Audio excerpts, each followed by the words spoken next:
ನಾನು ಕ್ರಿಸ್ತನಿಂದ ಬಲಗೊಂಡಿದ್ದೇನೆ. ನಾನು ಫಿಲಿಪ್ಪಿ 4:13 ಘೋಷಿಸುತ್ತೇನೆ. ನನ್ನನ್ನು ಬಲಪಡಿಸುವ ಆತರಲ್ಲಿದ್ದುಕೊಂಡು ಎಲ್ಲಕ್ಕೂ ಶಕ್ತನಾಗಿದ್ದೇನೆ. ಇಂದು ನಾನು ಘೋಷಿಸುತ್ತೇನೆ, ನಾನು ದುರ್ಬಲನಲ್ಲ, ನಾನು ದೈವಿಕ ಶಕ್ತಿಯಿಂದ ಬಲಗೊಂಡಿದ್ದೇನೆ. ನಾನು ಆಯಾಸ, ನಿರುತ್ಸಾಹ ಮತ್ತು ಒತ್ತಡದಿಂದ ಮೇಲೆ ಏಳುತ್ತೇನೆ. ನಾನು ಮಾಡಬೇಕಾದದ್ದನ್ನು ಮಾಡಲು ನನಗೆ ಅಲೌಕಿಕ ಶಕ್ತಿ ಇದೆ, ಏಕೆಂದರೆ ಕ್ರಿಸ್ತನು ನನ್ನಲ್ಲಿ ಜೀವಿಸುತ್ತಿದ್ದಾರೆ. ನಾನು ನನ್ನ ಸ್ವಂತ ಶಕ್ತಿಯ ಮೇಲೆ ಅವಲಂಬಿತನಲ್ಲ, ನಾನು ನನ್ನೊಳಗಿರುವ ಕ್ರಿಸ್ತನ ಶಕ್ತಿಯ ಮೇಲೆ ನಿಲ್ಲುತ್ತೇನೆ. ಇಂದು ನಾನು ಧೈರ್ಯ ಮತ್ತು ಸ್ಥೈರ್ಯದಿಂದ ಏಳುತ್ತೇನೆ, ಏಕೆಂದರೆ ಕ್ರಿಸ್ತನು ನನಗೆ ಅಲೌಕಿಕ ಶಕ್ತಿ, ಉದ್ದೇಶ ಮತ್ತು ಸಾಮರ್ಥ್ಯವನ್ನು ತುಂಬಿದ್ದಾರೆ. ನಾನು ಶ್ರೇಷ್ಠತೆಗಾಗಿ ಸಶಕ್ತನಾಗಿದ್ದೇನೆ. ಇದು ನನ್ನ ಘೋಷಣೆ ಯೇಸುವಿನ ಹೆಸರಿನಲ್ಲಿ, ಮತ್ತು ಹಾಗೆಯೇ ಆಗಲಿ. ಆಮೆನ್. ದೇವರ ನಾಮಕ್ಕೆ ಸ್ತೋತ್ರವಾಗಲಿ. ದೇವರನ್ನು ಆರಾಧಿಸುವಂಥದ್ದು ನಮಗೆ ಅಭಿಮಾನವಾಗಿದೆ. ನಮ್ಮ ಜೀವಿತದಲ್ಲಿ ದೇವರು ಯಾರಾಗಿದ್ದಾನೆ, ನಮ್ಮ ಜೀವಿತದಲ್ಲಿ ದೇವರು ನಮಗಾಗಿ ಏನೆಲ್ಲ ಮಾಡುವವನಾಗಿದ್ದಾನೆ ಎಂಬುವಂಥದ್ದನ್ನು ನೆನೆಸುವುದಾದರೆ, ಸ್ಮರಿಸುವುದಾದರೆ, ಆತನು ನನ್ನಲ್ಲಿ, ನಮ್ಮ ಒಬ್ಬೊಬ್ಬರಲ್ಲಿ ತನ್ನ ಮಹಿಮೆಯನ್ನು ಪ್ರಕಟಿಸುವ ದೇವರಾಗಿದ್ದಾನೆ. ಪರಲೋಕದಲ್ಲಿಯೂ ಭೂಲೋಕದಲ್ಲಿಯೂ ಸರ್ವ ಮಹಿಮೆಗೂ ಸರ್ವ ಸ್ತುತಿಗಳಿಗೂ ಪಾತ್ರನಾದ ದೇವರನ್ನು ಒಂದೇ ಮನಸ್ಸಿನಿಂದ ಆರಾಧಿಸೋಣ ಪ್ರಿಯರೇ.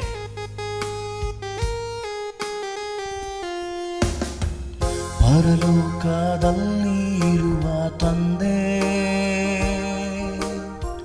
ಪರಿಶುದ್ಧವಾದದು ನಿನ್ನ ನಾಮ. ಪರಲೋಕದಲ್ಲಿ ಇರುವ ತಂದೆ, ಪರಿಶುದ್ಧವಾದದು ನಿನ್ನ ನಾಮ. ಸ್ತುತಿಸಲು ಯೋಗ್ಯನು ನೀ, ಮಹಿಮೆಗೆ ಯೋಗ್ಯನು ನೀ, ಕ್ಷಮಿಸಲು ಯೋಗ್ಯನು ನೀನೇ. ಸ್ತುತಿಸಲು ಯೋಗ್ಯನು ನೀ, ಮಹಿಮೆಗೆ ಯೋಗ್ಯನು ನೀ, ಕ್ಷಮಿಸಲು ಯೋಗ್ಯನು ನೀನೇ. ಆರಾಧನೆ ಆರಾಧನೆ ಆರಾಧನೆ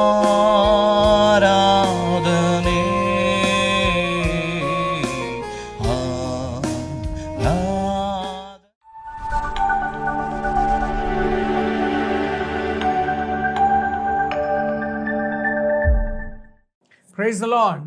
ಕರ್ತನಿಗೆ ಸ್ತೋತ್ರ. What a joy to come to your home with the word of God. ದೇವರ ವಾಕ್ಯದೊಂದಿಗೆ ನಿಮ್ಮ ಮನೆಯೊಳಗಡೆ ಬರುವುದು ಎಷ್ಟು ಸಂತೋಷ. Jesus loves each one of you. That's why Jesus is being able to minister to you through the word which God has given to us. ಯೇಸು ಕ್ರಿಸ್ತನು ಪ್ರತಿಯೊಬ್ಬರನ್ನು ಪ್ರೀತಿಸುತ್ತಾನೆ, ಹಾಗಾಗಿ ಆತನ ವಾಕ್ಯದಿಂದ ನಿಮ್ಮ ಜೊತೆ ಆತನು ಮಾತನಾಡುತ್ತಾ ಇದ್ದಾನೆ. I believe God has been able to do so many things even through the word what God has been ministering to us, because every word is alive and active. It is like a double-edged sword. It will penetrate into your soul and body, and it will bring 1,000-fold blessings in your life. ಮತ್ತು ನಾನು ವಿಶ್ವಾಸಿಸುತ್ತಾ ಇದ್ದೇನೆ, ದೇವರು ಅನೇಕ ಒಳ್ಳೆಯ ಅದ್ಭುತ ಕಾರ್ಯಗಳನ್ನು ಮಾಡಲಿದ್ದಾನೆ. ಯಾಕೆಂದ್ರೆ ಆತನ ವಾಕ್ಯವನ್ನು ನಾವು ಹೇಳುವಾಗ ಆತನ ವಾಕ್ಯವು ಒಂದು ಸಕ್ರಿಯವಾದ ವಾಕ್ಯವಾಗಿದೆ ಮತ್ತು ಅದು ಇಬ್ಬಾಯಿ ಕತ್ತಿಯ ಹಾಗೆ ಇದೆ ಮತ್ತು ಅದು ನಿಮ್ಮ ಜೀವಿತದಲ್ಲಿ ಆಶೀರ್ವಾದಗಳನ್ನು ತರಲಿದೆ. God's word is alive and active. It will go like a double-edged sword, says the word of God. ದೇವರ ವಾಕ್ಯವು ಹೇಳುತ್ತದೆ, ಆತನ ವಾಕ್ಯವು ಅದು ಇಬ್ಬಾಯ ಕತ್ತಿಯ ಹಾಗಿದೆ, ಅದು ಸಕ್ರಿಯವಾಗಿದೆ ಮತ್ತು ಅದು ಜೀವಂತವಾಗಿದೆ. Isaiah 55:11 says, so shall my word will never return empty without accomplishing the purpose for what it is being sent forth in their lives. ಯೆಶಾಯ 55:11 ಈ ರೀತಿಯಾಗಿ ಹೇಳುತ್ತದೆ, ನನ್ನ ವಾಕ್ಯವು ಅದು ಹೋಗುತ್ತದೆ ಮತ್ತು ಅದು ಬರಿಗೈ ಬರುವುದಿಲ್ಲ, ಆದರೆ ಅದು ಏನನ್ನು ಸ್ಥಾಪಿಸಬೇಕು ಅದನ್ನು ಸ್ಥಾಪಿಸಿಯೇ ಬರುತ್ತದೆ. God created every mankind on this earth to see the blessings of God to rest upon their lives, so that they should not lack anything, because God created Adam with a blessing that he blessed them and he set them to be fruitful and to increase in numbers. ಮತ್ತು ದೇವರು ಮನುಷ್ಯರನ್ನು ಸೃಷ್ಟಿ ಮಾಡಿದಾಗ ಅವರು ಆಶೀರ್ವಾದ ಹೊಂದಬೇಕು ಎಂದುವೇ ಅವರು ಸೃಷ್ಟಿ ಮಾಡಿದರು. ಯಾಕೆಂದ್ರೆ ಅವರು ಆದಾಮ ಮತ್ತು ಅವರನ್ನು ಸೃಷ್ಟಿ ಮಾಡಿದ ನಂತರ ಈ ರೀತಿಯಾಗಿ ಅವರಿಗೆ ಹೇಳುತ್ತಾರೆ, ನೀವು ಆಶೀರ್ವಾದ ಹೊಂದಿ ನೀವು ಫಲಭರಿತರಾಗಿ ಹೆಚ್ಚುವರಿಯಿರಿ ಎಂದು. God is speaking to you so that you and your family should be blessed through the word which God is speaking to us. ಮತ್ತು ದೇವರು ಇವತ್ತು ನಿಮ್ಮ ಜೊತೆ ಮಾತನಾಡುತ್ತಾ ಇದ್ದಾರೆ. ಯಾಕೆಂದ್ರೆ ಆತನು ಬಯಸುತ್ತಾನೆ ಆತನು ನೀಡುವಂತಹ ವಾಕ್ಯದ ಮುಖಾಂತರವಾಗಿ ನೀವು ಮತ್ತು ನಿಮ್ಮ ಕುಟುಂಬದವರು ಆಶೀರ್ವಾದ ಹೊಂದಬೇಕು ಎಂದು. You might be going through issues or problems, or you have been going through a circumstance which you say there is no way for you to come out. But I want to tell you, God's word promises that he wants to bless you. He wants to release you from all those problems what you are going through in your lives. ನೀವು ಸಹ ನಿಮ್ಮ ಜೀವಿತದಲ್ಲಿ ಅನೇಕ ರೀತಿಯಾದ ಸಮಸ್ಯೆಗಳು ಸೋಲುಗಳ ಮಧ್ಯದಲ್ಲಿ ಹಾದು ಹೋಗುತ್ತಾ ಇರಬಹುದು. ಆದರೆ ದೇವರ ವಾಕ್ಯವು ಇವತ್ತು ನಿಮಗೆ ಹೇಳುತ್ತಾ ಇದೆ, ಅದು ಯಾವುದೇ ರೀತಿಯಾದಂತಹ ಸಮಸ್ಯೆಗಳಾಗಿದ್ದರೂ ಸಹ ಆತನು ನಿಮ್ಮನ್ನು ಬಿಡುಗಡೆ ಪಡಿಸಬೇಕು ಎಂದು ನೋಡುತ್ತಾನೆ. He is a God who will always want his children to be prosperous and blessed and should not lack anything in their lives. ಮತ್ತು ದೇವರು ಬಯಸುತ್ತಾನೆ ಯಾವಾಗಲೂ ಅವರ ಮಕ್ಕಳು ಆಶೀರ್ವಾದ ಹೊಂದಬೇಕು ಮತ್ತು ಅವರು ಮಾಡುವಂತ ಎಲ್ಲಾ ಕೆಲಸ ಕಾರ್ಯಗಳಲ್ಲಿಯೂ ಸಹ ಅವರು ಸಫಲತೆ ಹೊಂದಬೇಕು ಎಂದು. We have been meditating upon the word of God to see how the blessings will come in our life, in our families. ಮತ್ತು ನಾವು ಸಹ ದೇವರ ವಾಕ್ಯದಿಂದ ನೋಡುತ್ತಾ ಇದ್ದೇವೆ ಯಾವ ರೀತಿಯಲ್ಲಿ ದೇವರ ಆಶೀರ್ವಾದಗಳು ನಮ್ಮ ಮತ್ತು ನಮ್ಮ ಕುಟುಂಬದ ಮೇಲೆ ಬರಬಹುದು ಎಂದು. A blessing comes in our life as long as we are walking in that holiness with God, because our God is a holy God. He wants his children to be holy. ಮತ್ತು ದೇವರ ಆಶೀರ್ವಾದಗಳು ನಮ್ಮ ಜೀವಿತದಲ್ಲಿ ಬರುತ್ತದೆ ನಾವು ಆತನ ಹಾದಿಗಳಲ್ಲಿ ಪರಿಶುದ್ಧತೆಯಲ್ಲಿ ನಡೆಯುವಾಗ. ಯಾಕೆಂದರೆ ನಮ್ಮ ದೇವರು ಆತನು ಪರಿಶುದ್ಧವಾದ ದೇವರು ಮತ್ತು ಆತನು ನಾವು ಪರಿಶುದ್ಧತೆಯಲ್ಲಿ ನಡೆಯಬೇಕು ಎಂದು ಬಯಸುತ್ತಾನೆ. When you walk with that holiness with God, you will never see defeat, you will never see failure. Everything will be blessed in your life. ಮತ್ತು ನೀವು ಅದೇ ಪರಿಶುದ್ಧವಾದ ದಾರಿಯಲ್ಲಿ ನಡೆಯುವುದಾದರೆ ನೀವು ನಿಮ್ಮ ಜೀವಿತದಲ್ಲಿ ಎಂದಿಗೂ ಸಹ ಸೋಲನ್ನು ನೋಡುವುದಿಲ್ಲ ಮತ್ತು ಯಾವುದೇ ರೀತಿಯಾದ ಸೋಲುಗಳನ್ನು ಅನುಭವಿಸುವುದಿಲ್ಲ. When you want to see a blessings of God, you need to, a second thing is you need to have Jesus as your Lord and Savior in your life. Then you will see the blessings of God in your life. ಮತ್ತು ಎರಡನೇದಾಗಿ ನೀವು ನಿಮ್ಮ ಜೀವಿತದಲ್ಲಿ ಆಶೀರ್ವಾದಗಳನ್ನು ನೋಡಬೇಕು ಎಂದರೆ ನೀವು ಯಾವಾಗಲೂ ಯೇಸು ಕ್ರಿಸ್ತನನ್ನು ನಿಮ್ಮ ಕರ್ತನಾಗಿ ಮತ್ತು ರಕ್ಷಕನಾಗಿ ಇರಿಸಿಕೊಳ್ಳಬೇಕು. When you make Jesus as your Lord and Savior in your business, in your family, in your workplace, I am telling you, everything will be blessed in your life. You shall not lack anything in your life. ಮತ್ತು ನೀವು ನಿಮ್ಮ ವ್ಯಾಪಾರ, ನಿಮ್ಮ ಕುಟುಂಬ, ನೀವು ಕೆಲಸ ಮಾಡುವಂತಹ ಸ್ಥಳಗಳು ಎಲ್ಲದರಲ್ಲಿಯೂ ಸಹ ನೀವು ಯೇಸುವನ್ನು ನಿಮ್ಮ ಕರ್ತನಾಗಿ ಮಾಡಿಸಿಕೊಂಡರೆ ನೀವು ಯಾವುದೇ ರೀತಿಯಾದ ಕೊರತೆಗಳನ್ನು ಅನುಭವಿಸುವುದಿಲ್ಲ. The moment you lift up your hands and say, Jesus, you are the Lord of my family, you are the Lord of my business, you are the Lord of my workplace, wherever you are, whatever you are doing in your life, when you make Jesus as your Lord, you will never see defeat, but you will see the blessings of God. ಮತ್ತು ನೀವು ನಿಮ್ಮ ಕೈಗಳನ್ನು ಎತ್ತಿ ನೀವು ಹೇಳುವಾಗ, ದೇವರೇ ನೀವೇ ನನ್ನ ಕುಟುಂಬ, ನಾನು ಮಾಡುವಂತ ಕೆಲಸ ಎಲ್ಲಾ ಕಾರ್ಯಗಳಲ್ಲಿಯೂ ನೀವೇ ನನ್ನ ಕರ್ತನಾಗಿದ್ದೀರಾ ಎಂದು ಹೇಳುವಾಗ ನೀವು ಯಾವುದೇ ರೀತಿಯಲ್ಲಿಯೂ ಸೋಲುಗಳನ್ನು ನೋಡುವುದಿಲ್ಲ. The Lord was with Joseph and God was able to prosper Joseph. ಮತ್ತು ಯೆಹೋವನು ಯೋಸೇಫನ ಸಂಗಡ ಇದ್ದ ಕಾರಣದಿಂದಾಗಿ ಆತನು ಮಾಡಿದಂತ ಎಲ್ಲಾ ಕೆಲಸಗಳಲ್ಲಿಯೂ ಆತನು ಸಫಲತೆಯನ್ನು ನೋಡಿದನು. The Lord is with us and God is able to bless us also. If you make Jesus as your Lord and Savior, you will see the blessings too in your life and in your family. ಅದೇ ರೀತಿಯಲ್ಲಿ ದೇವರು ನಮ್ಮ ಜೊತೆಯೂ ಸಹ ಇದ್ದಾನೆ ಮತ್ತು ನಾವು ಯೇಸು ಕ್ರಿಸ್ತನನ್ನು ನಮ್ಮ ಜೀವನದ ರಕ್ಷಕನು ಮತ್ತು ಕರ್ತನಾಗಿ ಮಾಡಿಕೊಳ್ಳುವಾಗ ದೇವರು ನಮಗೆ ಬೇಕಾಗಿರುವಂತಹ ಎಲ್ಲಾ ಆಶೀರ್ವಾದಗಳನ್ನು ನೀಡುತ್ತಾನೆ. You need to keep on confessing, Jesus, you are the Lord of my life, my family, my business, in everything, Lord. Wherever you are seeing failure, make Jesus as your Lord and Savior. ಮತ್ತು ನೀವು ಸಹ ಯಾವಾಗಲೂ ಅರಿಕೆ ಮಾಡುತ್ತಲೇ ಇರಬೇಕು, ದೇವರೇ ನೀವು ನನ್ನ ಮತ್ತು ನನ್ನ ಕುಟುಂಬ, ನನ್ನ ವ್ಯಾಪಾರ ಎಲ್ಲದರಲ್ಲಿಯೂ ಸಹ ನೀವೇ ನನ್ನ ಕರ್ತನಾಗಿ ಇದ್ದೀರಾ ಎಂದು ನೀವು ಅರಿಕೆ ಮಾಡಬೇಕು. I and my wife, we always keep saying, Jesus, you are the Lord of my family, you are the Lord of my children, you are the Lord of my business. That's why God has been able to prosper us and bless us in our life. ನಾನು ಮತ್ತು ನನ್ನ ಹೆಂಡತಿಯು ಸಹ ಯಾವಾಗಲೂ ನಾವು ಹೇಳುತ್ತಲೇ ಇರುತ್ತೇವೆ, ದೇವರೇ ನೀವೇ ನನ್ನ ಕರ್ತನಾಗಿದ್ದೀರಾ, ನಮ್ಮ ಕುಟುಂಬದ, ನಮ್ಮ ಮಕ್ಕಳ, ನಾವು ಮಾಡುವಂತ ಎಲ್ಲ ವ್ಯಾಪಾರ ಕೆಲಸಗಳ ನೀವೇ ಕರ್ತನಾಗಿದ್ದೀರಾ ಎಂದು ಹೇಳುತ್ತೇವೆ. ಹಾಗಾಗಿ ದೇವರು ನಮ್ಮನ್ನು ಆಶೀರ್ವದಿಸುತ್ತಲೇ ಇದ್ದಾರೆ ಮತ್ತು ಸಫಲತೆಯನ್ನು ತರುತ್ತಾ ಇದ್ದಾರೆ. When you make Jesus as the Lord, that means you're putting forth everything into your hand, it is Jesus who takes care of everything, and he will stand for you victorious, and he will bring victory for you in your life. ಮತ್ತು ನೀವು ಯೇಸುವೇ ನನ್ನ ಕರ್ತನು ಎಂದು ಅರಿಕೆ ಮಾಡುವಾಗ ನಿಮ್ಮ ಕೈಯಲ್ಲಿ ಇರುವಂತಹ ಎಲ್ಲಾ ಕಾರ್ಯಗಳನ್ನು ನೀವು ಆತನ ಒಂದು ಆಳ್ವಿಕೆಗೆ ನೀಡುತ್ತಾ ಇದ್ದೀರಾ ಮತ್ತು ಆತನು ಎಲ್ಲವನ್ನು ನೋಡಿಕೊಳ್ಳುತ್ತಾನೆ. Third thing, we need to seek God in our life. As long as we seek God for everything in our life, we will see the blessings of God. ಮತ್ತು ಮೂರನೆಯದಾಗಿ ನಾವು ನೋಡಿದೆವು, ಯಾವಾಗಲೂ ಏನೇ ಕೆಲಸಗಳನ್ನು ಮಾಡಬೇಕಾದರೂ ನಾವು ದೇವರ ಮೊರೆ ಹೋಗಬೇಕು, ಆತನನ್ನು ಮೊದಲನೇದಾಗಿ ಹುಡುಕಬೇಕು. Seek ye first the kingdom of God and his righteousness, and all things shall be added unto us. ನೀವು ಮೊದಲನೇದಾಗಿ ದೇವರ ರಾಜ್ಯಕ್ಕಾಗಿಯೂ ಆತನ ನೀತಿಗಾಗಿಯೂ ತವಕ ಪಡಿರಿ, ಆಗ ಎಲ್ಲಾ ಕಾರ್ಯಗಳು ನಿಮಗೆ ದೊರೆಯುತ್ತದೆ. Learn to seek God for everything in your life. ನಿಮ್ಮ ಜೀವಿತದಲ್ಲಿ ನಿಮಗೆ ಏನೇ ಬೇಕಾದರೂ ಸಹ ದೇವರ ಮೊರೆ ಹೋಗಲು ಕಲಿತುಕೊಳ್ಳಬೇಕು. You will see a blessing in your life. ಆಗ ನೀವು ದೇವರ ಆಶೀರ್ವಾದ ಬರುವುದನ್ನು ನೋಡುತ್ತೀರಾ. Last episode we were meditating about how Jesus sought the Lord and he was able to do a successful ministry for 3.5 years. ಕಳೆದ ಕಾರ್ಯಕ್ರಮದಲ್ಲಿ ನಾವು ನೋಡಿದೆವು ಯಾವ ರೀತಿಯಲ್ಲಿ ಯೇಸು ಕ್ರಿಸ್ತನು ಆತನು ಯಾವಾಗಲೂ ದೇವರ ಮೊರೆ ಹೋಗುತ್ತಾ ಇದ್ದನು, ಹಾಗಾಗಿ ಆತನಿಗೆ 3.5 ವರ್ಷದ ಒಂದು ಯಶಸ್ವಿಯಾದ ಸೇವೆ ಇತ್ತು. Jesus prayed for every major decisions in his life. Even before choosing his disciple, he used to spend the whole night in prayer. That's why God gave him 12 apostles, to 12 disciples with him. ಮತ್ತು ನಾವು ಯೇಸುವಿನ ಜೀವಿತದಲ್ಲಿ ನೋಡುವಾಗ ಆತನು ಯಾವುದೇ ರೀತಿಯಾದ ನಿರ್ಧಾರ ಆಯ್ಕೆಗಳನ್ನು ಮಾಡಬೇಕಾದರೂ ಸಹ ಆತನು ಪ್ರಾರ್ಥನೆಯಲ್ಲಿ ಸಮಯವನ್ನು ಕಳೆಯುತ್ತಾ ಇದ್ದನು ಮತ್ತು ಆತನು ಆತನ 12 ಶಿಷ್ಯರನ್ನು ಆರಿಸಿಕೊಳ್ಳಬೇಕಾದರೂ ಸಹ ಆತನು ಇಡೀ ರಾತ್ರಿ ಪ್ರಾರ್ಥಿಸಿ ಅದಾದ ನಂತರ ಮಾತ್ರ ಅವನು ಈ 12 ಶಿಷ್ಯರನ್ನು ಆಯ್ಕೆ ಮಾಡಿದರು. Every decisions, even to start his day, he used to wait upon the Lord and seek God, and he used to place before God and asking God's will and plan for the day, and God was able to direct him to the right way, and he was able to use him mightily for his glory. ಮತ್ತು ಯೇಸು ಕ್ರಿಸ್ತನು ಆತನ ಒಂದು ದಿನವನ್ನು ಆರಂಭಿಸುವುದಕ್ಕಿಂತ ಮುಂಚಿತವಾಗಿಯೇ ಆತನು ದೇವರ ಮೊರೆ ಹೋಗುತ್ತಾ ಇದ್ದನು, ದೇವರ ಪ್ರಸನ್ನತೆಯಲ್ಲಿ ಕಾಯುತ್ತಾ ಇದ್ದನು, ಯಾವ ರೀತಿಯಾದ ದಾರಿಗಳಲ್ಲಿ ಹೋಗಬೇಕು, ಯಾವ ರೀತಿಯಾದ ಆಯ್ಕೆಗಳನ್ನು ಮಾಡಬೇಕು, ಎಲ್ಲದಕ್ಕಾಗಿಯೂ ಸಹ ಆತನು ದೇವರ ಪ್ರಸನ್ನತೆಯಲ್ಲಿ ಮೊದಲನೇದಾಗಿ ಕಾಯುತ್ತಾ ಇದ್ದನು ಮತ್ತು ದೇವರು ಆತನನ್ನು ಸರಿಯಾದ ಹಾದಿಗಳಲ್ಲಿ ಕರೆಸಿಕೊಳ್ಳುತ್ತಾ ಇದ್ದನು. The entire 3.5 years he waited upon the Lord, he sought the Lord, and God was able to do everything beautifully and according to the plan of God, according to the will of God. God was able to use Jesus for his glory, for his name.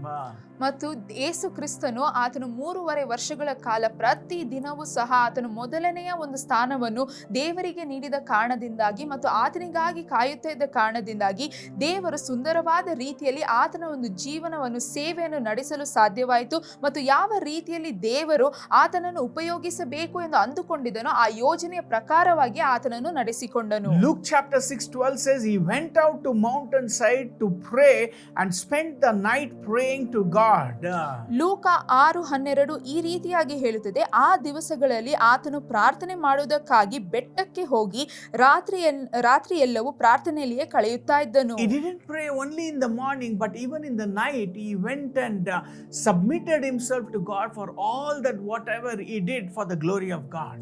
ಆತನು ಬೆಳಗಿನ ಸಮಯದಲ್ಲಿ ಮಾತ್ರ ದೇವರ ಮೊರೆ ಹೋಗುತ್ತಾ ಇರಲಿಲ್ಲ, ಆದರೆ ರಾತ್ರಿಯ ಸಮಯದಲ್ಲಿಯೂ ಸಹ ಆತನು ದೇವರ ಮೊರೆ ಹೋಗಿ ಆತನು ಆ ದಿನವಿಡೀ ಮಾಡಿದಂತ ಎಲ್ಲಾ ಕೆಲಸ ಕಾರ್ಯಗಳನ್ನು ದೇವರ ಕೈಗೆ ಒಪ್ಪಿಸಿಕೊಡುತ್ತಾ ಇದ್ದನು. What I really wanted to bring before you is when you have that connection with God, when you depend on God, when you seek God for every direction in your life, and when you are grateful to God, when you are thankful to God for all that God has been able to do it in your life, you will never see defeat, but you will be successful in every walk of your life. ಇದರಿಂದ ನಾನು ನಿಮಗೆ ಏನು ಹೇಳಲು ಬಯಸುತ್ತೇನೆ ಎಂದರೆ, ನೀವು ನಿಮ್ಮ ಒಂದು ಸಮಯವನ್ನು ದೇವರ ಜೊತೆ ಕಳೆಯುವಾಗ, ಯಾವಾಗಲೂ ನೀವು ದೇವರ ಮೊರೆ ಹೋಗುವಾಗ ಮತ್ತು ನೀವು ಯಾವಾಗಲೂ ದೇವರಿಗೆ ಒಂದು ಸ್ತೋತ್ರ ಮತ್ತು ಕೃತಜ್ಞತೆಯನ್ನು ನೀವು ಸಲ್ಲಿಸುವಾಗ ನಿಮ್ಮ ಜೀವಿತದಲ್ಲಿ ನೀವು ಏನೇ ಮಾಡಿದರೂ ಸಹ ಎಲ್ಲವೂ ಆಶೀರ್ವಾದವಾಗಿ ಬದಲಾಗುವುದನ್ನು ನೋಡುತ್ತೀರಾ. When you don't have have that time of prayer, when you don't decide to look to God, when you don't wait upon the Lord, when you don't seek God in your life will be in total confusion and chaos. ಆದ್ರೆ ನೀವು ದೇವರ ಮೊರೆ ಹೋಗದಿದ್ದರೆ, ದೇವರ ಮೇಲೆ ನೀವು ಅವಲಂಬಿತವಾಗಿ ಇರದಿದ್ದರೆ ಮತ್ತು ದೇವರನ್ನು ನೀವು ಪ್ರಾರ್ಥನೆಯಲ್ಲಿ ನೋಡದಿದ್ದರೆ, ಆಗ ನಿಮ್ಮ ಜೀವಿತದಲ್ಲಿ ಎಲ್ಲವೂ ಸಹ ಕಲಹಗೊಳ್ಳುತ್ತದೆ. Your prayer to God and seeking God with the zeal and hungerness will bring a divine direction and the right way. God will lead you so that you will never see failures in your life. ಆದರೆ ನೀವು ಒಂದು ದಾಹದಿಂದ ಯಾವಾಗ ಎಲ್ಲ ಪ್ರಾರ್ಥನೆಯಲ್ಲಿ ಸಮಯವನ್ನು ಕಳೆಯುತ್ತೀರೋ, ದೇವರ ಮೊರೆಗೆ ಹೋಗುತ್ತೀರೋ, ಆಗ ದೇವರು ನಿಮಗೆ ದೈವಿಕವಾದಂತಹ ದಾರಿಗಳನ್ನು ಸೃಷ್ಟಿ ಮಾಡುತ್ತಾನೆ ಮತ್ತು ನೀವು ಅದೇ ಹಾದಿಗಳಲ್ಲಿ ನಡೆಯುವ ಹಾಗೆ ಆತನು ಮಾಡುತ್ತಾನೆ. So Jesus prayed for every decision, for everything, whatever he wanted to go or do it, he consulted God and he took the approval from God by waiting upon the Lord. Then he was able to go and he was able to do it all that whatever God wanted him to do. ಹಾಗೆಯೇ ಯೇಸು ಕ್ರಿಸ್ತನ ಜೀವಿತವನ್ನು ನೋಡುವುದಾದ್ರೆ, ಆತನು ಏನೇ ಮಾಡಬೇಕಾದರೂ, ಯಾವುದೇ ಆಯ್ಕೆಗಳನ್ನು ಮಾಡಬೇಕಾದರೂ ಸಹ, ಎಲ್ಲಿಗೆ ಹೋಗಬೇಕಾದರೂ ಸಹ, ಮೊದಲನೇದಾಗಿ ಅದನ್ನು ದೇವರ ಮುಂದೆ ಆತನು ಇಡುತ್ತಾ ಇದ್ದನು ಮತ್ತು ಪ್ರಾರ್ಥನೆಯಿಂದ ದೇವರ ಪ್ರಸನ್ನತೆಯಲ್ಲಿ ಕಾಯುತ್ತಾ ಇದ್ದನು ಮತ್ತು ದೇವರು ಅದಕ್ಕೆ ಒಪ್ಪಿಗೆ ನೀಡಿದ ನಂತರ ಮಾತ್ರ ಆತನು ಆ ಕೆಲಸಗಳನ್ನು ಮಾಡುತ್ತಾ ಇದ್ದನು. Seek ye first the kingdom of God and his righteousness, God will able to do everything for you in your life. ದೇವರ ರಾಜ್ಯಕ್ಕಾಗಿಯೂ ನೀತಿಗಾಗಿಯೂ ನೀವು ಮೊದಲನೇದಾಗಿ ತವಕ ಪಡುವಾಗ ದೇವರು ನಿಮಗಾಗಿ ಎಲ್ಲಾ ಕಾರ್ಯಗಳನ್ನು ಮಾಡಲು ಸಾಧ್ಯವಾಗಿರುತ್ತದೆ. Jesus was able to see God and his righteousness, and he was able to see the blessings of God, and God used Jesus for the glory of God. ಮತ್ತು ಯೇಸು ಕ್ರಿಸ್ತನು ಸಹ ಮೊದಲನೇದಾಗಿ ದೇವರ ರಾಜ್ಯ ಮತ್ತು ಆತನ ನೀತಿಗಾಗಿ ಆತನು ತವಕಿಸುತ್ತಾ ಇದ್ದನು. ಹಾಗಾಗಿ ಆತನು ಹೋದಂತ ಎಲ್ಲಾ ಹಾದಿಗಳಲ್ಲಿಯೂ ದೇವರು ಆತನನ್ನು ಆಶೀರ್ವದಿಸುತ್ತಾ ಇದ್ದನು. Second thing, we see that Jesus prayed during the difficult times.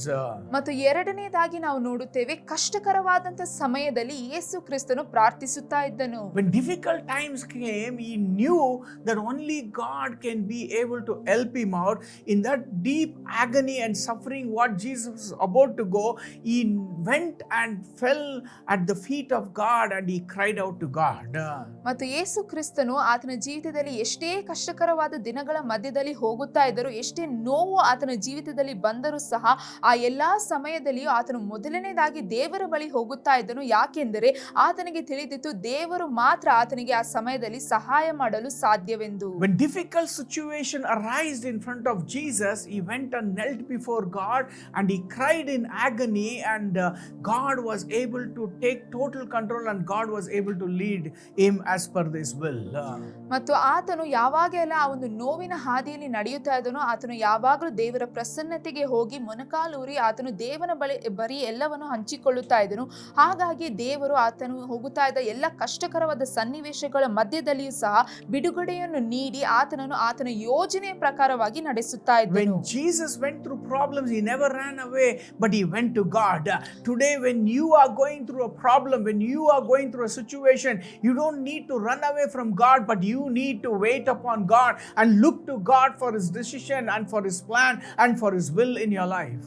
ಯೇಸು ಕ್ರಿಸ್ತನು ಯಾವುದಾದ್ರೂ ಒಂದು ಸಮಸ್ಯೆ ಬಂದರೆ ದೇವರಿಂದ ಆತನು ಓಡಿ ಹೋಗುತ್ತಾ ಇರಲಿಲ್ಲ, ಆದರೆ ದೇವರ ಬಳಿಗೆ ಇನ್ನೂ ಹೆಚ್ಚಾಗಿ ಓಡುತ್ತಾ ಇದ್ದನು. ಅದೇ ರೀತಿಯಲ್ಲಿ ನಾವು ಸಹ ನಮ್ಮ ಜೀವಿತದಲ್ಲಿ ಯಾವುದೇ ರೀತಿಯಾದ ಸಮಸ್ಯೆಗಳು ಬಂದರೂ ಮೊದಲನೇದಾಗಿ ನಾವು ದೇವರ ಬಳಿ ಹೋಗಬೇಕು. Luke chapter 22:44 says, being in anguish, he prayed more earnestly, and his sweat was like a drops of blood. ಲೂಕ 22:44 ಈ ರೀತಿಯಾಗಿ ಹೇಳುತ್ತದೆ, ಆತನು ತುಂಬಾ ಒಂದು ನೋವಿನಲ್ಲಿ ಇದ್ದಾಗ ಆಸಕ್ತಿಯಿಂದ ಪ್ರಾರ್ಥಿಸುತ್ತಾ ಇದ್ದನು ಮತ್ತು ಆತನ ಬೆವರು ಭೂಮಿಯ ಮೇಲೆ ಬೀಳುತ್ತಾ ಇರುವಾಗ ಅದು ರಕ್ತದ ದೊಡ್ಡ ಹನಿಗಳಾಗಿತ್ತು. When he was being in that situation, he never ran away, but he prayed to God earnestly, and his sweat was like a drops of blood, the Bible says. ಸತ್ಯ ವೇದವು ಹೇಳುತ್ತದೆ, ಆತನು ಆ ಒಂದು ನೋವಿನಲ್ಲಿ ಇರುವಾಗ ಆತನು ಇನ್ನೂ ಹೆಚ್ಚಾಗಿ ಆಸಕ್ತಿಯಿಂದ ಪ್ರಾರ್ಥಿಸುತ್ತಾ ಇದ್ದನು ಮತ್ತು ಆತನ ಬೆವರು ಸಹ ಅದು ಒಂದು ರಕ್ತದ ರೀತಿಯಲ್ಲಿ ಹರಿಯುತ್ತಾ ಇತ್ತು. When you go through problem, there is an immense pressure you might be going through in your life, but I want to tell you, increase your prayer life. Go to before God and cry out to God so that he will be able to help you out to overcome the situation whatever you are going through in your life. ಹಾಗಾಗಿ ನಿಮ್ಮ ಜೀವಿತದಲ್ಲಿಯೂ ಸಹ ನೀವು ಯಾವುದೇ ರೀತಿಯಾದ ಕಷ್ಟಗಳು ಸಮಸ್ಯೆಗಳ ಮಧ್ಯದಲ್ಲಿ ಸಮಯದಲ್ಲಿ ಹೋಗುತ್ತಾ ಇದ್ದರೂ ಇನ್ನು ಹೆಚ್ಚಾಗಿ ನೀವು ಆಸಕ್ತಿಯಿಂದ ದೇವರ ಬಳಿ ಓಡಿ ಹೋಗಿರಿ ಮತ್ತು ದೇವರ ಪ್ರಸನ್ನತೆಯಲ್ಲಿ ನೀವು ಕೂಗಿಕೊಳ್ಳಿರಿ. ಯಾಕೆಂದ್ರೆ ದೇವರು ಮಾತ್ರ ನಿಮ್ಮನ್ನು ಬಿಡಿಸಲು ಸಾಧ್ಯ ಮತ್ತು ನಿಮಗೆ ಸಹಾಯವನ್ನು ಮಾಡಲು ಸಾಧ್ಯ. Don't neglect your prayer. Don't neglect your connection with God, but wait upon the Lord and keep it at the feet of God and seek ye first the kingdom of God and His righteousness, so that God can add everything for you in your life. ಅಂತಹ ಸಮಯದಲ್ಲಿ ನೀವು ನಿಮ್ಮ ಪ್ರಾರ್ಥನಾ ಜೀವಿತ ಮತ್ತು ದೇವರ ಜೊತೆ ನಿಮಗೆ ಇರುವಂತಹ ಒಂದು ಸಂಬಂಧವನ್ನು ನೀವು ತಳ್ಳಿ ಹಾಕಬೇಡಿರಿ, ಆದ್ರೆ ಇನ್ನೂ ಹೆಚ್ಚಾಗಿ ಮಾಡಿಕೊಳ್ಳಿರಿ. ಮೊದಲನೇದಾಗಿ ಯಾವಾಗಲೂ ದೇವರ ರಾಜ್ಯಕ್ಕಾಗಿಯೂ ನೀತಿಗಾಗಿಯೂ ನೀವು ತವಕಪಟ್ಟಿರಿ, ಎಲ್ಲವೂ ನಿಮಗೆ ದೊರೆಯುತ್ತದೆ. Whatever decision you need in your life, cry out to Abba Father and say, Jesus, I need the right direction in my situation. I need an help. Cry out with that agony as how Jesus cried out. As long as you cry out to God, I am telling you, God will never let you down, and He will never forsake you in your life, but He will lift you up, and He will give you a way to come out of your situation in your lives. ಮತ್ತು ನೀವು ಸಹ ಎಲ್ಲಾ ಸನ್ನಿವೇಶಗಳ ಮಧ್ಯದಲ್ಲಿಯೂ ಯೇಸು ಮಾಡಿದ ರೀತಿಯಲ್ಲಿ ಆತನ ಪ್ರಸನ್ನತೆಗೆ ಹೋಗಿರಿ ಮತ್ತು ನೀವು ಸಹ ಕೂಗಿಕೊಳ್ಳಿರಿ ಮತ್ತು ನೀವು ಸಹ ಗೋಳಾಡಿರಿ. ಯಾಕೆಂದರೆ ನೀವು ದೇವರ ಪ್ರಸನ್ನತೆಯಲ್ಲಿ ಅಳುವಾಗ ದೇವರು ಎಂದಿಗೂ ಸಹ ನಿಮ್ಮ ಕೈಯನ್ನು ಬಿಡುವುದಿಲ್ಲ, ಆದ್ರೆ ನಿಮಗೆ ಆತನು ಹೊರಗಡೆ ಬರಲು ಒಂದು ದಾರಿಯನ್ನು ತೋರಿಸುತ್ತಾನೆ. Seek ye first the kingdom of God and His righteousness, and all things shall be added unto you. ದೇವರ ರಾಜ್ಯಕ್ಕಾಗಿಯೂ ನೀತಿಗಾಗಿಯೂ ನೀವು ಮೊದಲು ತವಕ ಪಡಿರಿ, ಹಾಗೆ ಈ ಎಲ್ಲಾ ಕಾರ್ಯಗಳು ನಿಮಗೆ ದೊರೆಯುತ್ತದೆ. Let's pray right now. ಈಗ ನಾವು ಪ್ರಾರ್ಥಿಸೋಣ. Father, even as people are watching this program, oh God, they might be going through a situation, but you are the Lord of their life, and you will help them to overcome everything because their eyes are fixed on you, Lord, because you are the author and perfecter of their faith, oh God. ದೇವರೇ, ಈ ಒಂದು ಸಮಯದಲ್ಲಿಯೂ ಸಹ ಅನೇಕ ಜನರು ಈ ಕಾರ್ಯಕ್ರಮವನ್ನು ನೋಡುತ್ತಾ ಇರಬಹುದು ಮತ್ತು ಅವರು ಅವರ ಜೀವಿತದಲ್ಲಿ ಅನೇಕ ರೀತಿಯಾದ ಸಮಸ್ಯೆಗಳ ಸನ್ನಿವೇಶಗಳ ಮಧ್ಯದಲ್ಲಿ ಹಾದು ಹೋಗುತ್ತಾ ಇರಬಹುದು. ಆದರೆ ದೇವರೇ, ನೀವು ಎಲ್ಲಾ ಕಾರ್ಯಗಳನ್ನು ನೋಡಿಕೊಳ್ಳಲಿದ್ದೀರಾ ಮತ್ತು ನೀವು ಬಿಡುಗಡೆಯನ್ನು ತರಲಿದ್ದೀರಾ. ಯಾಕೆಂದರೆ ಅವರು ಅವರ ಕಣ್ಣುಗಳನ್ನು ನಿಮ್ಮ ಮೇಲೆ ಇಟ್ಟಿದ್ದಾರೆ. You taught us how to seek you, oh God, even in the difficult situation, oh God. Today we pray that, Lord, everyone who are going through a situation, oh God, even though we might be going through a difficult situation, but our eyes are fixed unto you, Lord, and we cry out, oh God, today, oh God, for us to help us, for us to be able to overcome, because you are the Lord who is going to render your hand and help us to come out of from our situation. ಮತ್ತು ದೇವರೇ, ಇವತ್ತು ನೀವು ನಮಗೆ ಕಲಿಸಿಕೊಟ್ಟಿದ್ದೀರಾ, ನಮ್ಮ ಕಷ್ಟದ ಸಮಯದಲ್ಲಿಯೂ ಸಹ ನಾವು ಹೇಗೆ ಹೆಚ್ಚಾಗಿ ನಿಮ್ಮ ಬಳಿ ಬರಬೇಕು, ನಿಮ್ಮ ಜೊತೆ ಸಮಯವನ್ನು ಕಳೆಯಬೇಕು ಎಂದು. ಹಾಗೆಯೇ ಸಹ ಎಷ್ಟೋ ಜನರು ಅವರ ಸಮಸ್ಯೆಗಳ ಮಧ್ಯದಲ್ಲಿ ಇದ್ದರೂ ಸಹ ನಾವು ಈ ಒಂದು ಸಮಯದಲ್ಲಿ ಪ್ರಾರ್ಥಿಸುತ್ತಾ ಇದ್ದೇವೆ, ನೀವು ನಮ್ಮ ಕಣ್ಣುಗಳನ್ನು ನಿಮ್ಮ ಮೇಲೆ ಇಡುವ ಹಾಗೆ ಮಾಡಿರಿ, ನಿಮ್ಮ ಜೊತೆ ಸಮಯವನ್ನು ಕಳೆಯುವ ಹಾಗೆ ಮಾಡಿರಿ. ಯಾಕೆಂದ್ರೆ ನೀವು ಮಾತ್ರ ಎಲ್ಲಾ ಸನ್ನಿವೇಶಗಳ ಮಧ್ಯದಲ್ಲಿಯೂ ನಮ್ಮ ಕೈಗಳನ್ನು ಹಿಡಿದು ನಮಗೆ ಸಹಾಯವನ್ನು ಮಾಡಲು ಸಾಧ್ಯ. Seek first the kingdom of God and His righteousness, and God will add everything in our life. Today teach us, O Lord, to depend on you, to seek you, Lord, and your righteousness all the days of our life. ದೇವರ ರಾಜ್ಯಕ್ಕಾಗಿಯೂ ನೀತಿಗಾಗಿಯೂ ಮೊದಲು ತವಕ ಪಡಿರಿ, ಹಾಗೆ ಎಲ್ಲಾ ಕಾರ್ಯಗಳು ನಿಮಗೆ ದೊರೆಯುತ್ತದೆ. ಹಾಗೆಯೇ ದೇವರೇ, ಇವತ್ತು ಸಹ ನಮ್ಮ ಜೀವಿತದಲ್ಲಿ ಏನೇ ಸಮಸ್ಯೆಗಳು ಇದ್ದರೂ ನಾವು ಅದೆಲ್ಲದರ ಮಧ್ಯದಲ್ಲಿ ಮೊದಲನೆಯ ಸ್ಥಾನವನ್ನು ನಿಮಗೆ ನೀಡಲು ನೀವು ನಮಗೆ ಕಲಿಸಿಕೊಡಿರಿ. Jesus, come into my life. ಯೇಸುವೇ, ನೀವು ನಮ್ಮ ಜೀವಿತದ ಒಳಗೆ ಬನ್ನಿರಿ, as my Lord and Savior. ನನ್ನ ಕರ್ತನು ರಕ್ಷಕನೂ ಆಗಿ ಬನ್ನಿರಿ. Jesus Christ is my Lord. ಯೇಸು ಕ್ರಿಸ್ತನೇ ನನ್ನ ಕರ್ತನು. Amen. Amen. If you have made this prayer today, I want to tell you, seek ye first the kingdom of God and His righteousness, so the blessings of God, everything God will add it into your life. ಇವತ್ತು ನೀವು ಈ ಪ್ರಾರ್ಥನೆಯನ್ನು ನನ್ನ ಜೊತೆ ಮಾಡಿದರೆ, ಮೊದಲನೇದಾಗಿ ದೇವರ ರಾಜ್ಯಕ್ಕಾಗಿಯೂ ನೀತಿಗಾಗಿಯೂ ತವಕ ಪಡಿರಿ, ಆಗ ನಿಮಗೆ ಬೇಕಾದಂತ ಎಲ್ಲ ಆಶೀರ್ವಾದಗಳನ್ನು ಆತನು ನೀಡುತ್ತಾನೆ. Amen. Amen.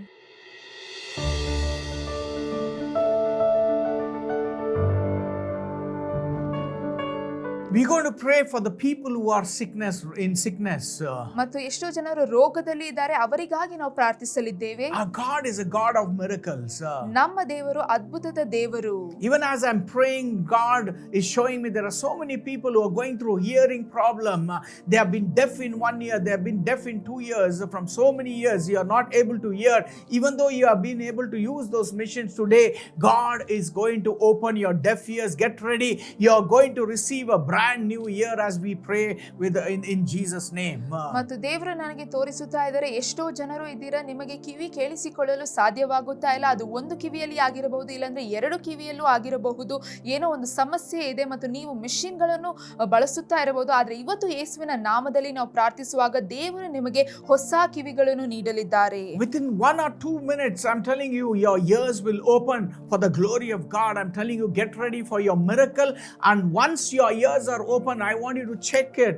And if your ears have been open, I want you to call us up to the number what you see on the screen, to testify that Jesus Christ has touched you and healed you through this television program. ಮತ್ತು ಇನ್ನು ಬರುವಂತ 1-2 ನಿಮಿಷಗಳಲ್ಲಿ ದೇವರು ನಿಮಗೆ ಆ ಅದ್ಭುತವನ್ನು ಮಾಡಲಿದ್ದಾರೆ ಮತ್ತು ನೀವು ಸಹ ಪರೀಕ್ಷಿಸಿ ನೋಡಿಕೊಳ್ಳಿರಿ. ಮತ್ತು ದೇವರು ನಿಮ್ಮ ಜೀವಿತದಲ್ಲಿ ಒಂದು ಅದ್ಭುತವನ್ನು ಮಾಡಿದ್ದಾರೆ ಎಂದರೆ ಸ್ಕ್ರೀನ್ ಮೇಲೆ ಬರುವಂತಹ ನಂಬರ್ಗೆ ನೀವು ಕರೆ ಮಾಡಿ ನಮಗೆ ತಿಳಿಸಿರಿ. I want you to keep your right hand or whatever ears you cannot hear, to close your ears. Right now I'm going to pray in the name of Jesus.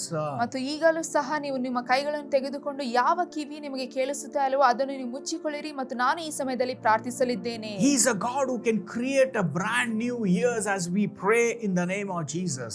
ಮತ್ತು ಈಗ ನಾವು ಯೇಸುವಿನ ನಾಮದಲ್ಲಿ ಪ್ರಾರ್ಥಿಸುವಾಗಲೂ ಸಹ ಆತನು ನಿಮಗಾಗಿ ಒಂದು ಹೊಸ ಕಿವಿಯನ್ನು ಸೃಷ್ಟಿ ಮಾಡಲು ಸಾಧ್ಯ. I am not the healer, but Jesus Christ is your healer. ನಾನು ನಿಮ್ಮನ್ನು ಗುಣಪಡಿಸುವಾತನು ಅಲ್ಲ, ಆದ್ರೆ ಯೇಸು ಕ್ರಿಸ್ತನೇ ನಿಮ್ಮನ್ನು But I am going to ಗುಣಪಡಿಸುವ pray in the name of Jesus. ಆದ್ರೆ ನಾನು ಯೇಸುವಿನ ನಾಮದಲ್ಲಿ ಪ್ರಾರ್ಥಿಸಲಿದ್ದೇನೆ. Miracles will happen in your home right now as you watch this program. ಮತ್ತು ಅದ್ಭುತಗಳು ನಿಮ್ಮ ಜೀವಿತದಲ್ಲಿ ನಿಮ್ಮ ಮನೆಯಲ್ಲಿ ನಡೆಯಲಿದೆ ನೀವು ಈ ಕಾರ್ಯಕ್ರಮವನ್ನು ವೀಕ್ಷಿಸುವಾಗ. Father, in the name of Jesus, I take authority against every deaf ears. I bind it and I curse it in the name of Jesus. ಕರ್ತನೇ ಯೇಸುವಿನ ನಾಮದಲ್ಲಿ ಈ ಒಂದು ಸಮಯದಲ್ಲಿ ಎಲ್ಲಾ ಕಿವಿಡು ಆಗಿರುವಂತಹ ಕಿವಿಗಳ ಮೇಲೆ ನಾನು ಅಧಿಕಾರವನ್ನು ತೆಗೆದುಕೊಳ್ಳುತ್ತಾ ಇದ್ದೇನೆ. ಅದೆಲ್ಲವನ್ನು ನಾನು ರದ್ದು ಮಾಡುತ್ತಾ ಇದ್ದೇನೆ, ಶಪಿಸುತ್ತಾ ಇದ್ದೇನೆ. I bind every spirit of deafness. I command it right now to come out of them in Jesus' name. ಮತ್ತು ಎಲ್ಲಾ ರೀತಿಯಾದ ಕಿವಿಡುತನವನ್ನು ನಾನು ಈಗಲೇ ಯೇಸುವಿನ ನಾಮದಲ್ಲಿ ಬಂಧಿಸುತ್ತಾ ಇದ್ದೇನೆ, ಅದೆಲ್ಲವೂ ಹೊರಗಡೆ ಬರಲಿ. Lord, I pray that every missing organs in their ears be recreated for the glory of God. ಮತ್ತು ಈಗಲೇ ಅವರ ಕಿವಿಗಳಲ್ಲಿ ಯಾವೆಲ್ಲ ಅಂಗಗಳು ಇಲ್ಲವೋ ಅದೆಲ್ಲವೂ ಈಗಲೇ ಯೇಸುವಿನ ನಾಮದಲ್ಲಿ ಅದ್ಭುತವಾದ ರೀತಿಯಲ್ಲಿ ಸೃಷ್ಟಿಸಲ್ಪಡಲಿ. Ears, hear me in the name of Jesus. Increase the capacity to hear now, as many people who are watching this program right now in the name of Jesus. Let their deaf ears be open in Jesus' name. ಮತ್ತು ಈ ಒಂದು ಸಮಯದಲ್ಲಿ ನಾನು ಪ್ರಾರ್ಥಿಸುತ್ತಾ ಇರುವಾಗ ಇರುವಂತಹ ಎಲ್ಲ ಕಿವಿಗಳು ನನ್ನ ಒಂದು ಧ್ವನಿಯನ್ನು ಅದು ಕೇಳಿಸಿಕೊಳ್ಳಲಿ ಮತ್ತು ಯಾವ ಕಿವಿಗಳಲ್ಲಿ ಮತ್ತು ಕೇಳಿಸಿಕೊಳ್ಳುವಂತ ಕೆಪಾಸಿಟಿ ಕಮ್ಮಿ ಆಗಿದೆಯೋ ಅದು ಹೆಚ್ಚಾಗಲಿ. Thank you, Lord, for touching their ears. It's going to be a brand new hearing from now. Without the hearing aid, their ears are open for the glory of God. ಮತ್ತು ತಂದೆ, ಈ ಒಂದು ಸಮಯದಲ್ಲಿ ನೀವು ಎಲ್ಲ ಕಿವಿಗಳನ್ನು ಮುಟ್ಟಿರುವುದಕ್ಕಾಗಿ ನಿಮಗೆ ಸ್ತೋತ್ರಗಳು ಮತ್ತು ನೀವು ಅದ್ಭುತವಾದ ರೀತಿಯಲ್ಲಿ ಆ ಮೆಷಿನ್ಗಳು ಇಲ್ಲದೆ ಕೆಲಸ ಮಾಡಲು ಸಹಾಯ ಮಾಡಿರುವುದಕ್ಕಾಗಿ ಸ್ತೋತ್ರಗಳು. Thank you, Lord, for touching their ears and healing them, Lord. Thank you for the wonderful testimonies which you're going to bring it for your glory, for your name, Jesus. ಮತ್ತು ದೇವರೇ, ನೀವು ಅವರ ಕಿವಿಗಳನ್ನು ಮುಟ್ಟಿ ಅದನ್ನು ಅದ್ಭುತವಾದ ರೀತಿಯಲ್ಲಿ ಗುಣಪಡಿಸಿರುವುದಕ್ಕಾಗಿ ಸ್ತೋತ್ರಗಳು ಮತ್ತು ಅನೇಕ ಸಾಕ್ಷಿಗಳು ನಿಮ್ಮ ನಾಮ ಮಹಿಮೆಗೆ ಬರಲಿದೆ, ಅದಕ್ಕಾಗಿ ವಂದನೆಗಳು. It is done and finished for the glory of God. ಅದು ಆಗಿದೆ ಮತ್ತು ಮುಗಿಯಲ್ಪಟ್ಟಿದೆ ಯೇಸು ಕ್ರಿಸ್ತನ ನಾಮದಲ್ಲಿ. You should increase, we should decrease, oh Jesus. ನೀವು ಹೆಚ್ಚುವರಿಯಬೇಕು ಮತ್ತು ನಾವು ಕಡಿಮೆಯಾಗಬೇಕು. In Jesus' mighty name we pray here. ಯೇಸುವಿನ ನಾಮದಲ್ಲಿ ಪ್ರಾರ್ಥಿಸುತ್ತಾ ಇದ್ದೇವೆ. Amen. Amen. I want you to open your hands and check your ears. Your ears have been able to hear, and I believe that God has touched it, and I'm telling you, call us and tell us the miracles what you have received today. Many deaf ears are opened, many ears were not able to hear. God has opened your ears for the glory of God. Get ready, and I'm telling you, when you testify, it is to bring glory and honor to God, and God has been able to do it for you much more things in your life. ಮತ್ತು ಈಗ ನೀವು ಸಹ ನಿಮ್ಮ ಕೈಗಳನ್ನು ತೆಗೆದು ನೀವು ಪರೀಕ್ಷೆ ಮಾಡಿ ನೋಡಿರಿ ಮತ್ತು ನಾನು ವಿಶ್ವಾಸಿಸುತ್ತಾ ಇದ್ದೇನೆ, ದೇವರು ಅದ್ಭುತವನ್ನು ಮಾಡಿದ್ದಾನೆ, ಹೊಸ ಕಿವಿಗಳನ್ನು ನೀಡಿದ್ದಾನೆ ಮತ್ತು ನೀವು ಕೇಳಿಸಿಕೊಳ್ಳುವ ರೀತಿಯಲ್ಲಿ ಒಂದು ಬದಲಾವಣೆಯೂ ಇದೆ. ನೀವು ನಿಮ್ಮ ಸಾಕ್ಷಿಯನ್ನು ನಮ್ಮ ಜೊತೆ ಹಂಚಿಕೊಳ್ಳಿರಿ ಮತ್ತು ದೇವರು ನಿಮ್ಮನ್ನು ಆಶೀರ್ವದಿಸುತ್ತಾರೆ. God bless you. ದೇವರು ನಿಮ್ಮನ್ನು ಆಶೀರ್ವದಿಸಲಿ. Amen. ಆಮೆನ್.